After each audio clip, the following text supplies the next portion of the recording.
महाराष्ट्र शासनाने शेतकऱ्यांना पुन्हा एकदा कर्जमाफी जाहीर केली आहे। पण ज्यांचा बंगला आहे, गाडी आहे, तसंच जे शेतकरी आयकर भरतात त्यांना कर्जमाफीचा लाभ होणार नाही, असं महसूल मंत्री चंद्रशेखर बावनकुळे यांनी सांगितलंय। दरम्यान शासनाने राज्यातील सर्व शेतकऱ्यांना विनाअट सरसकट कर्जमाफी करावी या मागणीसाठी मनसेच्या वतीने आज जिल्हाधिकारी कार्यालयावर बैलगाडीसह मोर्चा काढण्यात आला। कर्जमाफी जाहीर करताना दोन वेगवेगळ्या योजना जाहीर न करता सर्वच शेतकऱ्यांना विनाअट सरसकट कर्जमाफी द्यावी, अन्यथा राज्यभर तीव्र आंदोलन करण्याचा इशारा देण्यात आला। शेतकऱ्यांना कर्जमाफी देऊन त्यांचा 7/12 कोरा करण्याचा निर्णय मुख्यमंत्री देवेंद्र फडणवीस यांनी घेतलाय।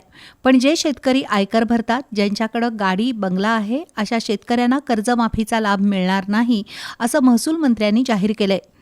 गेल्या 2 कर्जमाफीच्या योजनांमध्येही आयकर भरणाऱ्या शेतकऱ्यांना डावललं होतं। त्यात जुन्या अटी आणि नियमांच्या आधारे कर्जमाफी होणार असल्यानं बहुसंख्य शेतकरी कर्जमाफीपासून वंचित राहणार आहेत। त्यामुळे शासनानं महाराष्ट्रातील सर्व शेतकऱ्यांना विनाअट सरसकट कर्जमाफी करावी या मागणीसाठी मनसेच्या वतीनं आज कोल्हापूर जिल्हाधिकारी कार्यालयावर आगळा-वेगळा मोर्चा काढला।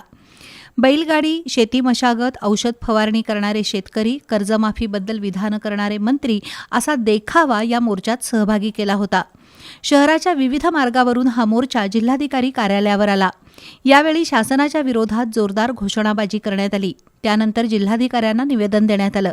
शेतकऱ्यांना अवजारं, ट्रॅक्टर, दुचाकी, 4 चाकी वाहन घेण्यासाठी तसंच घर बांधण्यासाठी कर्ज घ्यायचं असेल तर पॅन कार्ड आणि आयकरची सक्ती केली आहे।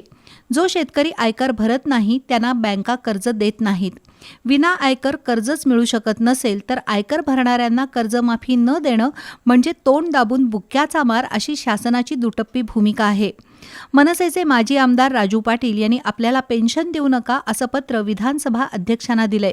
त्याच पद्धतीनं सर्व मंत्र्यांनी, आमदारांनी देखील मानधन आणि पेन्शन नाकारलं तर त्याच पैशातून महाराष्ट्रातील सर्व शेतकऱ्यांना विनाअट सरसकट कर्जमाफी देता येऊ शकते, असं या निवेदनात म्हटलं आहे।